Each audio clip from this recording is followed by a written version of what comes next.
When it comes to printing to paper or printing to a PDF file, we need to have a little bit more concentration and effort than perhaps when using a word processor program.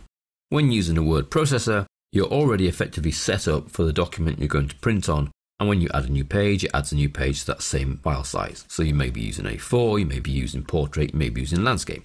In Excel, however, until you've actually got some data entered into your sheet, you won't really know how much paper you require. Now luckily, it only wants to print the active area. So in our employees file here, that's everything from A1 to the last active cell. And we can get to the last active cell by using Control End on your keyboard, all the way across to column T and down to row 101. Now within that area, we can control the size of paper to use, how many pieces of paper to print on, and what else needs printing, as well as the content on the page. Let's go back to A1, Control Home.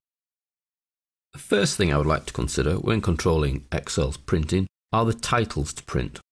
In our data sheet here, we have 101 rows. The chances of you actually getting 101 rows onto one piece of paper is quite small. So as the data enters a second page and a third page and a fourth page, we'd quite like the top row, which we have here, ID, title, first name, surname, where we have the headings, to be repeated on every single page. By default, they're not. And if we have a look at Print Preview without making any changes to anything, we can access Print Preview from our Quick Access toolbar. Now on the first page, we can see the titles across the top and then a run of the data. However, on page 2, there are no titles, nor on page 3. Page 4, the titles appear again, but page 4 is effectively moving to the right in our data. So we won't get any titles on page 5 because we're then moving down. So what we first need to do is get those titles to repeat on every page. So we go back to our document. On the page layout ribbon, we're looking at the little option here called Print Titles. If we give that a click, it opens up the page setup dialog box. I'm just going to move that to the right a little. And what we're after is rows to repeat at top. Now you can have columns to repeat at the left-hand side as well, should you have any labels on the left. Now in the makeup of our employees data, it's the titles across the top that I wish to repeat. So I simply click into the white box that says rows to repeat at top, and then I can actually come into the Excel file and click on row 1. And what you'll notice is it puts $1:$1 in rows to repeat at top. If it so happened that the top 2 rows were headings, I could highlight row 1 and 2, and it would put $1:$2. So it has a capability there to repeat a number of rows at the top. However, in our case, it's just row 1. So $1:$1. OK. We then go back to Print Preview, and you'll see that they're on the top of the first page still, but they're also on the top of the second, third, fourth, fifth, sixth, and effectively every subsequent page now has that top row repeated at the top of it. So that's getting the print titles to repeat. Back to the document. Another controlling factor that is extremely useful when printing from Excel is to set what's referred to as a print area. Extremely useful if you've got a large spreadsheet and you just want to print part of it. And by setting the print area, you physically set that in stone until you reset the print area, so that in future when you want to print, it will only print that section.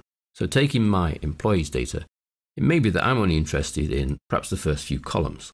So I would highlight, let's go from A1 all the way across to the town and city, and then down to the end of the data, A1 to H100.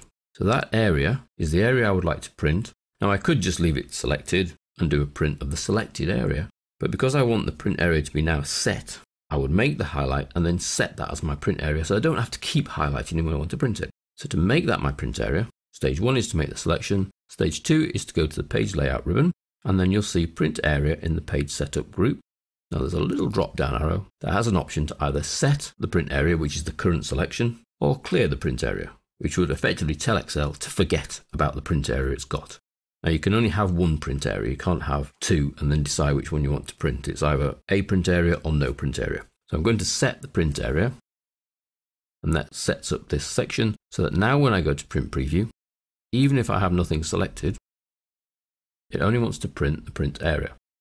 And you'll see it's dropped to 6 pages now. So we're only printing across to the town and city. And in fact, you can see the town and city just tweaks out into its own page. But we can see how to control that shortly. So the first set of controls for controlling things that will be printed from Excel is to set your print titles if you've got a lot of data and you need the titles to keep repeating on each page. And then secondly, to set a physical print area so that only that area will ever print. Even if someone else comes and sits at your machine and does what's called a quick print, it will only print that area. Or you come to the machine and say, let's print, it will only print the print area. That print area can be cleared by going to print area, clear print area, and then effectively you're telling Excel to forget about having a print area. So if I choose that option now, and then go to print preview, you'll see that we're back up to 12 pages, which is all of the data wanting to print.